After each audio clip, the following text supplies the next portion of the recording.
5 llojet më të rrezikshme të kafshëve. Hipopotami afrikan.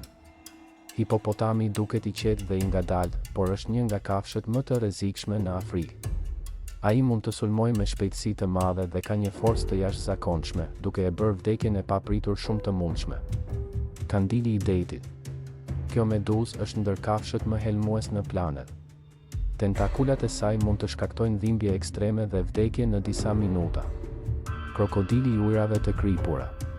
Krokodili i ujrave të kripura është krokodili më i madh dhe më i rrezikshëm në botë. Ai mund të arrijë deri në 7 metra gjatësi dhe ka një fuqishmëri të pabesueshme në kafshimin e tij.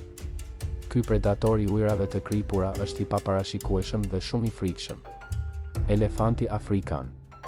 Edhe pse duket i madh dhe i butë, elefanti afrikan është i fuqishëm dhe i paparashikueshëm. Ai mund të mbrojë territorin dhe familjen me një forcë që mund të lëndojë seriozisht njerëzit. Peshkaqeni i bardhë.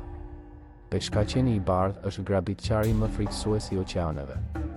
Shpejtësia dhe fuqia e tij e bëjnë një simbol të rrezikut në ujërat e hapura dhe një nga predatorët më të rrezikshëm të natyrës.